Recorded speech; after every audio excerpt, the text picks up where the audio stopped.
Hi everyone, welcome back to Wednesdays with Wynton. I'm Madeline Gardner, the Public Relations Manager for Jazz Lincoln Center, and thanks for joining us again for another Wednesday chat with Wynton. He'll be logging on and joining us in just a moment. Before he comes on, I just want to remind you that you can still watch our worldwide concert for our culture on demand. Which was an incredible concert featuring the Jazz Lincoln Center Orchestra with Wynton Marsalis, along with an incredible array of musicians from around the globe. And you can watch that at jazz.org/gala 2020. And we also just released the Quarantine Blues, which was written and arranged by the Jazz Lincoln Center Orchestra with Wynton Marsalis, which we're pretty sure is the first ever long-form blues ever composed and arranged by 14 different people, completed in 1 week of quarantine and recorded on cell phones. So when Wynton joins us, I'm hoping he can maybe tell us a little bit about how that got put together.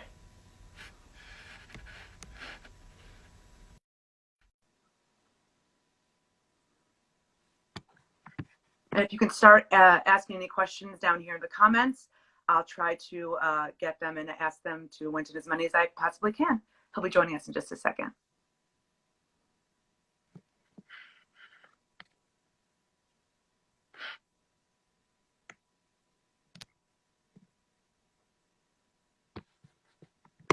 We've also, I know I've mentioned this before. Hi, Wynton. How's it going? Hey, no. How you doing? Good. What's going on? Just hanging out here on my favorite day of the week. Thanks for joining today. All right now. How y'all doing? Good. I was hoping that we can start off by chatting a little bit about the Quarantine Blues and about how that came together. Let's talk about it. Absolutely. Well, it started with Victor Goins and I were talking. We always tease each other about how old we are. And we were talking about technology. And he said, man, I have this thing that I do with my students where we tape and we send these tapes back and forth and we record this. We ought to try this. But I had seen a couple of them up online already. I said, man, I'm not really a technologically savvy person. And he challenged me to do it. He sent me a tape of them doing it. So I said, okay, I'll write a chorus. I wrote a chorus of blues. I sent it to him. He wrote a chorus and sent it to Ted. Ted wrote a chorus, sent it to Chris. Then we went like that through the band. And we came with a composition that we all were responsible for some portion of the melody. And then after we got the melody together, we were sent a recording by the great Jonathan Kelly, copyist extraordinaire. And can you see me? I'm all right with my frame and stuff? Yeah. Perfect. And then we decided we were going to arrange it. So everyone in the band got their chorus and began to arrange it. And we put it together. We sent it to Todd Whitelock, great engineer. We put it out. So, it was the first one that we did, actually. We're doing more of them now. We got a couple of them in the hopper right now. It's fun. I'm looking at other people's, too. I like a lot of the stuff I'm seeing. Yeah, it's a really exciting time. I mean, as much as it's sad we can't go see live music right now, it's an incredible time for musicians to be able to collaborate and take advantage of doing that collaboration virtually with everyone, people wherever they are, which it was interesting too. I think it was, I don't know if it was this week or the week before on Skeins Domain, you had and someone down the street join you virtually, but you're saying you saw them now more than you see them in quite a bit, which is interesting. Right. I think a lot of people are finding that. It's an interesting time, and for us, but people, we'll adapt, and we'll do different things, but also we know we're looking forward to getting back to the people that we know and people we love, and we're going to meet new people. We talk to new people, and this is allowing us the opportunity to be reborn a certain way, if we can survive. I know I make this point a lot, but a lot of people really are struggling. Mm-hmm. And those of us who have the luxury to not really actually wonder whether we're going to survive the next day. It's important for us to be cognizant of the totality of everyone who is suffering and the different degrees of suffering. Many times has nothing to do with you.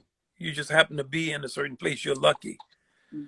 So I reach out to people, and I'll guarantee when we're over, when I see them, I'm gonna make sure I embrace them more than I did before. Like, I understand this could be taken from us, and how fleeting life is also.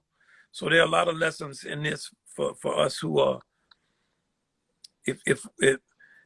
There's a lot of lessons in this, and the main one is for us to grab hold to each other, Mm-hmm. And if you have friends that are struggling, help them. And if you need help, reach out to people and ask them for help, for assistance. You know.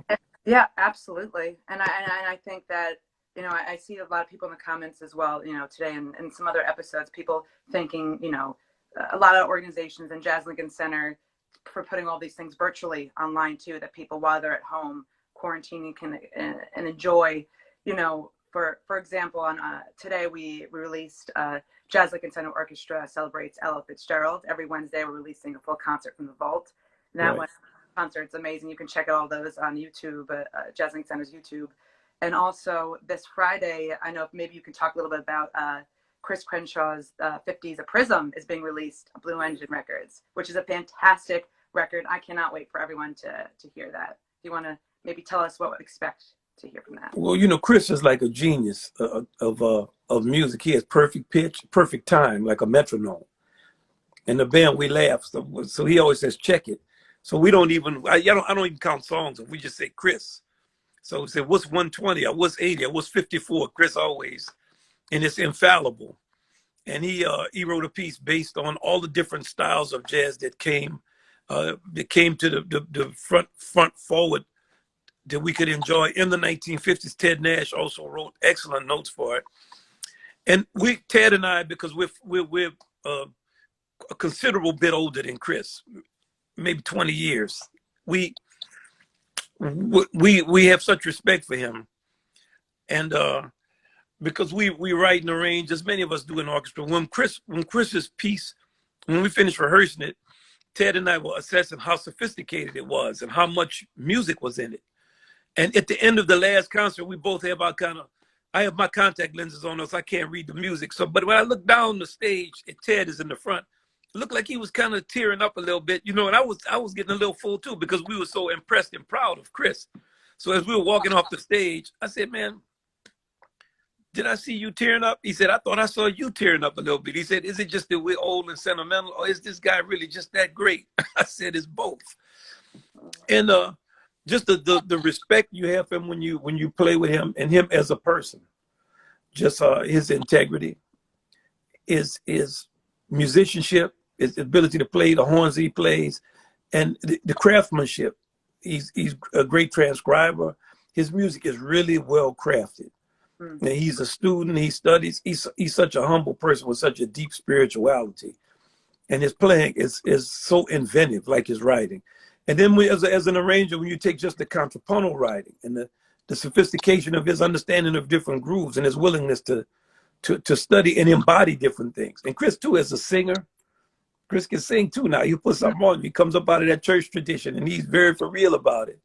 When we did the Abyssinian Mass on tour, when it was time for Chris to say the prayer and sing, we could hear all the people in the choir in the background saying, oh, here come that deacon.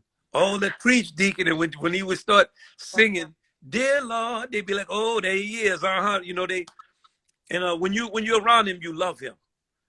Because he has that type of integrity and depth of character. And his music is, the piece is so rich with information, because it has things from those styles, but in Chris's language, which is what you always want to do with your mythology. It's like kind of like what you want to do with your parents or with anything in your tradition. You don't need to burn down everything in your house for you to build the house. You want to take those things you love and expand on them. And most of all, you want to put you in all of those places that you are in. In the places that you don't see you want to find yourself. And in that way, humanity is an additive process. Like that's why prejudice and ignorance is such a negative thing, because you end up cutting yourself off from things that could add to you. Your ignorance takes you away from a much richer human experience. And Chris is a person with such a deep spirituality. And by that, I don't mean even in a religious sense, though he is from a tradition. I mean, in just the way he works with people. And his piece is fantastic. We love him. And his music is very challenging. Very. And Last Movement is it's about like Ornette Coleman's music. Me and Ted is giving me cues. I'm behind him too. Ornette Coleman and Don Cherry. I loved Ornette. And my father played with Ornette in the 50s. Ornette lived in New Orleans and lived actually with our great drummer, Herlin Riley's uncle, Poppy, we called him. Melvin Lashley was a trumpet player. And my father and Alvin Baptiste drove out to Los Angeles in the 50s to see Ornette. Ed Blackwell played drums with Ornette. He's from New Orleans, grew up playing with my father. And, you know, Ornette came to a couple of shows we did playing his music.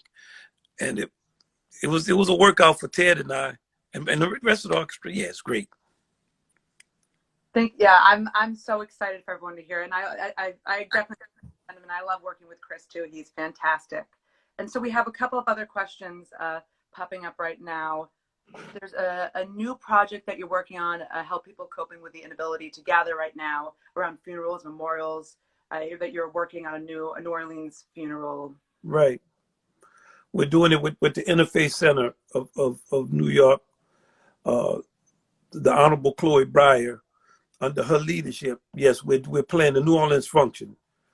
Flee as the Bird is the traditional song that was played at funerals. And Didn't He Ramble?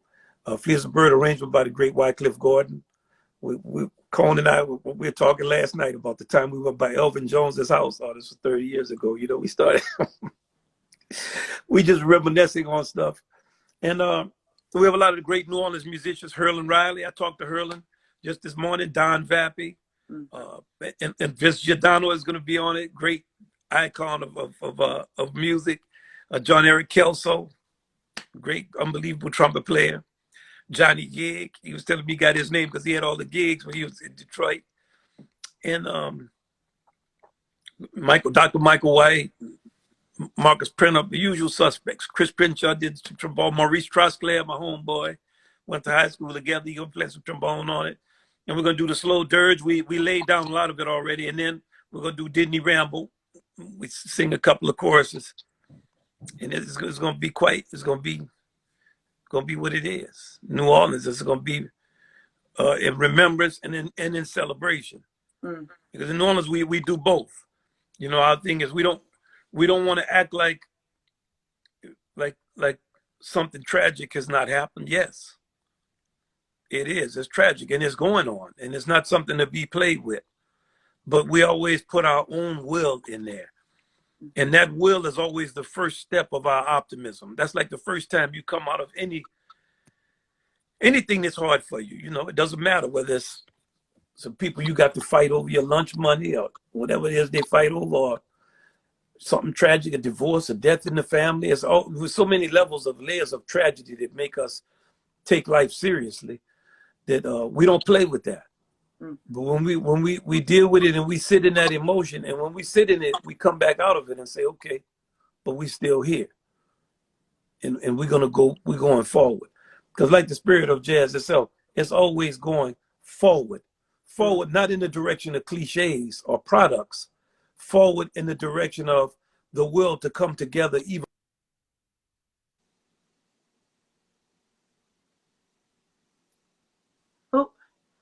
Wynton, if you can hear me, I think you froze for a moment. Yes. Oh, yeah. Hold on 1 second. There you are. You're back. See, when I started talking about that, that's what happened. Okay. What did you say? When you started talking about death, that happened? I said because I started talking about marketing campaign, so I shouldn't have said that. That's a sign. I take it back. I take it back. Okay. That's what Alvin Baptiste used to do. We have a lot of people saying hello and love from NOLA. A bunch of people commented. Well, they're sending you their love. Wilkins, I saw him under there. Hey, I see you, Emmanuel. That's one of the great young alto saxophonists we got out here. I want y'all to look for him. Emmanuel Wilkins, a swinger. Miles, I see him down there. My trumpet player, my little, he can play too. I got a lot of swingers coming up on here. I saw some people from Brazil too. I hope y'all saw Hamilton the other night. That boy is a genius. Hamilton is for real. Not, we had a good time. Hey, he's unbelievable. I got some of my young people up here. Hey, I need y'all to send me some messages to help me to work my phone and stuff. Emmanuel, I need you to give me a clinic, man. And everyone remember. I see Riley. Wait, I see Riley Mulherica there. That's my boy too. Y'all know people always ask me who's out there playing jazz. I just saw the name of 5 or 6 unbelievable young jazz musicians, 20-something years old, and they all of them can just play their little tails off. They out And here. We got to for get that them one, up here, huh? what was that? I I missed said we that got the one. next. So the next Gaines domain. We're gonna have all our young musicians. A lot of the ones I'm reading and seeing. Sharif, I see you. We got a lot of little killers. Well, I think Mm-hmm. I know that you are obviously a mentor to a lot of these musicians coming up right now, and of course, one of the mentors to you and all of that. I'm assuming most every jazz musician is Duke Ellington, and today is Duke Ellington's. We would be celebrating, I believe, it was his 121st birthday today. Can you talk a little bit about Duke's influence on you and on jazz, and also maybe suggest some recordings that people would want to start getting into Duke? It's a little overwhelming because there's so many great ones where people can kind of start. Duke just his life was the music. He just his sophistication, what he went through to develop his playing, how he developed his orchestra, his belief over so many years, his ability to wither so many things like the Great Depression. He was a teenager during World War I, the Great Depression, World War II. And he was also a person very believing democratic principles, always fought for justice and equality, loved musicians of all kinds. The funny Joe Williams told me a funny story about Duke. Joe was singing with Count Basie, of course, one of the great singers of the time. He said that when the Basie band, no matter how they were sounding, when Duke walked in, he said they started to sound great. And he said it was the same thing when Duke's band saw members of Basie's band, they would immediately start to play like the greatest band you ever heard in the world. He said, but Count Basie would see Duke, and they would say, Duke is here, Count. And Count wouldn't say nothing. They'd wait for Duke to get his coat. And when Duke would get his coat to stand up, they would start playing the blues. And Joe said, as soon as Duke heard the blues, he would sit back down. So Duke is he's the master of the blues. He wrote blues. He said, I dress the blues in their Sunday's finest. And just Duke wrote so much, not just music words. There's an article called The Hot Bach. I think that's a good one to read if you want to read about Duke. Go online, Google something called The Hot Bach.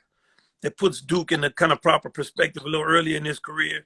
So far as pieces, Masterpieces by Ellington is an unbelievable recording. Masterpieces by Ellington. Then I always love Afro Bossa. That's something he did on Frank Sinatra's Reprise label. And the Far East Suite is an album I think younger people can get into because it's more groove oriented. It's not as much 4/4 swing. Sometimes people scared of 4/4 swing, So I always tell them get to albums that have more kind of grooves and ostinatos because it's more like the popular music of today. Afro Bossa is an example. The Far East Suite is another example. Latin American Suite. The New Orleans Suite is a great late suite by Duke Ellington. Now that's swinging. Got organ on it. He understood about the Crescent City. A great late masterpiece, second line off of there.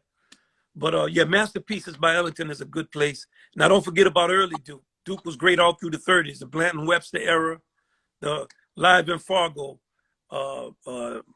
That's a great recording. I got to call Phil Schaap to get all the label information. But one night recently, maybe I don't know how many months ago, I was coming in from somewhere on a train or in a car or something, and I put that album on. I said, man, let me just listen to a couple of tracks of that. I ended up coming home at like 3 or 4 in the morning. I stayed up till 6 or 7 just listening to that recording because I hadn't heard it in maybe a decade or so.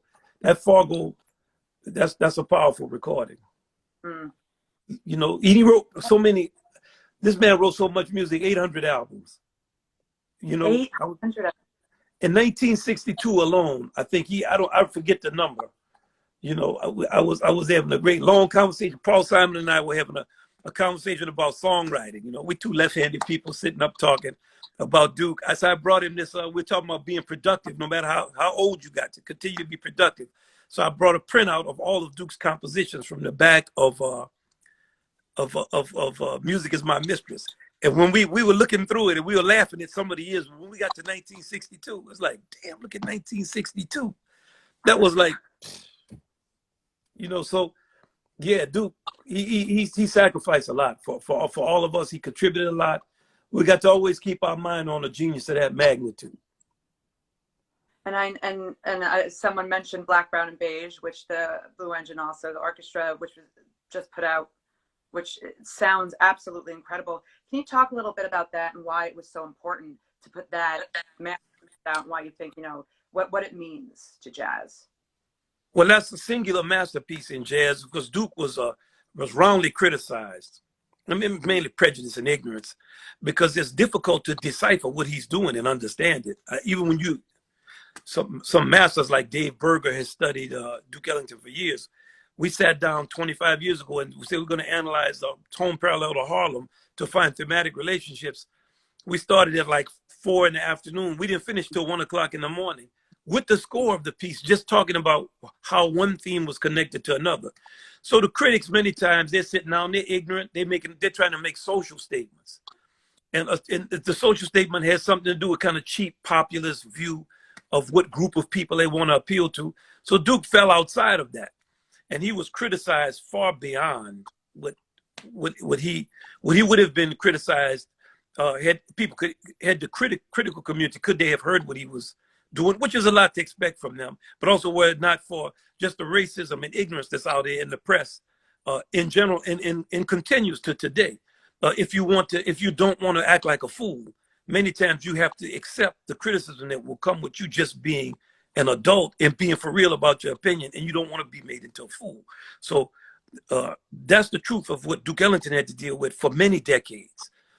And that piece is very important. Chris Crenshaw conducted it. We're talking about Chris. He conducted it, worked on the transcription. And we have a lot of our great young musicians on it. Sam Chess, fantastic musicians we heard in Essentially Ellington. He's playing all kinds of trombone. Jonah Moss sitting in with us in the trumpet section. And of course, our regular cast, Kenny Rampton sounds great on that record. Some of the things he plays, so lyrical and beautiful. And, it's hard. You're playing it. Johnny Hodges played parts. Rex Stewart, so many of the greatest musicians that ever lived. But we're trying to just continue to go in that vein of the type of virtuosity and personalization. I like the way Sherman plays Come Sunday, because he heard Johnny Hodges, but Johnny Hodges from Boston, Sherman from Alabama. So Sherman gonna bring you down there and find something. But and we had quite a few others of our younger musicians playing, just playing their instruments. We're proud of that document, but there's gonna be many more because we believe in it, and I love the belief I hear in them. I was sitting behind Sam, so I always think about when I first heard him. He was, 14, 15 or something, and the quality of his playing, to play that difficult, tricky Sam part with the type of vocal quality and soul and feeling he played with. Yeah, I was really proud of the way he played. And it must be. No, I'm sorry. No, I don't want to forget about the way Brianna is singing. Brianna Thompson, she just sings that blues to a fare thee well. And Eli Bishop playing all kinds of violin. Yeah, we had a lot of young people step up and do a great job. And it must be so amazing to see them. It's so incredible for me to see them on Jazz Lincoln Center Rose Theater, stage playing with the orchestra, just as fitting right in, playing amazingly. And it's also, I don't know if speaking about Duke. Essentially Ellington, which is just at the heart of Jazz Lincoln Center's education programs. The bassist of Jazz Lincoln Center Orchestra, Carlos, was actually, I believe, involved in the first ever Crenshaw Ellington. Yes, he was. Guys playing together. LaGuardia High School. Mm-hmm. That's right. And it's like a tradition with all the great younger musicians we've had. Now some are not as young as they were for me. Everybody is young. Who went through that program, but there's a tradition and they play, and even the ones who did not become musicians. Carlos, such a fantastic professional musician, and Riley, a lot of the musicians I'm seeing, names appear, they were in Essentially Ellington, and they're out there making a big difference professionally, but even many people who did not go on to be professional musicians, the experience of Essentially Ellington, and it's the feeling and the joy and the love in Duke's music. And it's something that Jeff Hamilton and I say every year we're judging. And we sit up there, we just listen to the music, and every night and then you'll say, man, what about Duke? We're just, the feeling of Duke's music is so natural and so inviting for you to play, allow you to find your personality, beautiful parts. I think about Wes Anderson, a great alto saxophonist in 1999. We did a whole year of nothing but Duke. So we were on a string of gigs talking, and I said, Jed, we got 6 more gigs to go in this week. He said, Jed, we could have 20. Because one thing we know, no matter what we're doing, we know that if something is wrong with the music, it's not going to be the music, it's us. So he's saying the music Duke's music is so great, it leaves you feeling good, clean. You feel clean when you finish playing. It's like you took a bath or something. You do, you feel good. Huh? I love that it makes you feel clean. You know, it's You that feel clean. You do. You feel we such have great music. It's so well crafted. It's so fundamental and so true. It has such love in it. And all the musicians, we learned how to play from the older musicians that played with Duke. And they were so full of just the spirit of the music. Jimmy Hamilton, Britt Woodman, Jimmy Woody, Joe Temple, you know. Say about Joe, I don't even want to start talking about Joe. I might tear up. Joe, I mean, just with the feeling of the, and then those who didn't play with Duke, like Sir Roland Hanna, the spirit of Duke was all over everything, you know. So, and the love of Duke, Willie Cook, the love of Duke was in everything. Norris Turney, yeah, they taught us about the music. And speaking of teaching about the music, we have some people asking, what would your tips be for beginners that are hoping to learn how to play jazz or even an instrument in general? How to go about choosing your instrument, or finding what fits you? Any tips? I think find instruments that sound like your voice or that are like your personality. So if you have a deeper voice, go towards lower instruments. If you're high, go towards high. Of course, some people, if you're a contrarian and you have a deep voice and you always take the opposite point of view, go to a high instrument. So this kind of thing is very personal, and there's so many ways, 360-degree experience. I believe, you talk to people and they say, oh, well, my daddy was never home, so I made sure I'm always home. Or somebody else would say, well, my father was never home and I'm never home. Or my mama talked a lot, so I listen a lot. Or they say, my mama talked a lot and I talk a lot. It's 360 degrees in our experience. So you got a personal go towards the instrument if you like the way it looks, anything about it. Then I'm going to go to what Hamilton told us on that Monday Night Games Domain. Was one of the greatest kind of tips of learning music. He said, learn the songs and the melodies.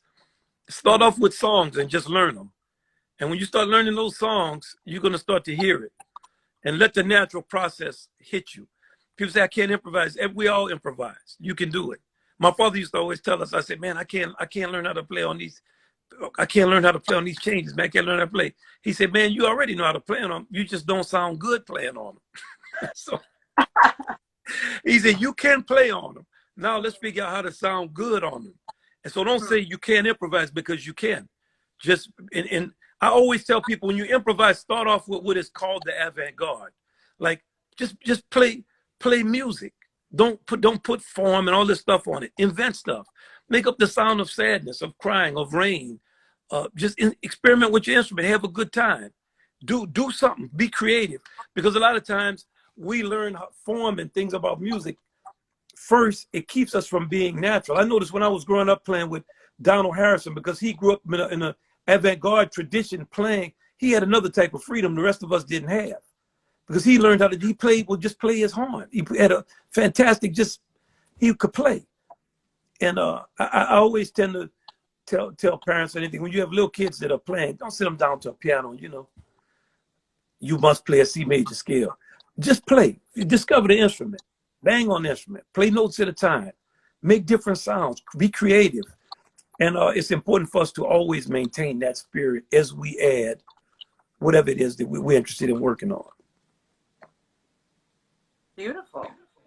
I'm gonna start some pots and pans. Yeah, that's all. That's right it. You're now. playing drums when you do that. You love playing that. percussion instruments. Do it.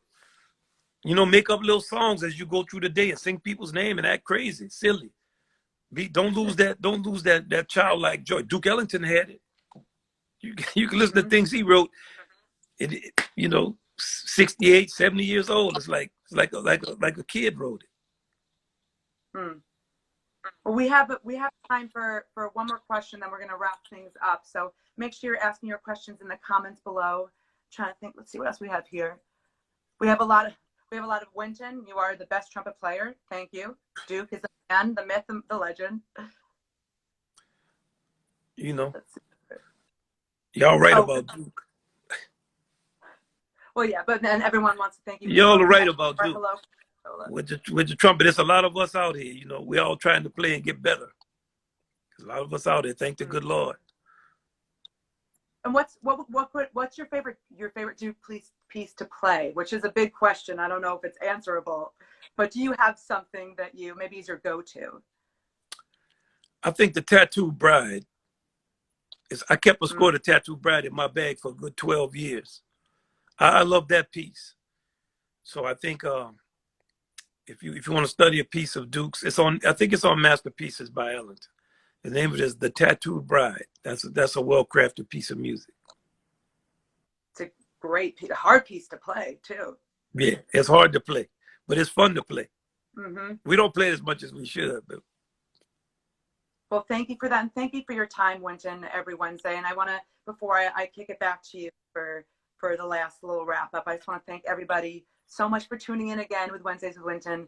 We love that, being able to chat with you, and Wynton loves to be able to talk to you guys. So thanks for tuning in. I want to remind everyone that you can go to jazz.org to check out all of the amazing live streaming events, Q&As with Wynton, master classes, educational resources, jazz.org.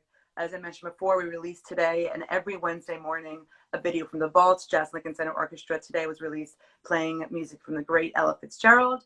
And you can check out the Quarantine Blues as well. And thank you, Wynton, for your time. I love seeing you on Wednesdays. I always have the best time. Hey, come on, we're talking about, Maddie. Always. It's great to see you. We're going to see if we can get our younger musicians to be a part of this Skeins Domain coming up. I see y'all in here. Let's get online and talk about it. Chop it up. All right. Take care, y'all. We'll see that on Monday. It's Skeins Domain, everybody. 9 p.m. Eastern time. Till we meet again. Yeah, sounds good. Bye, Wynton. That's it. All right now.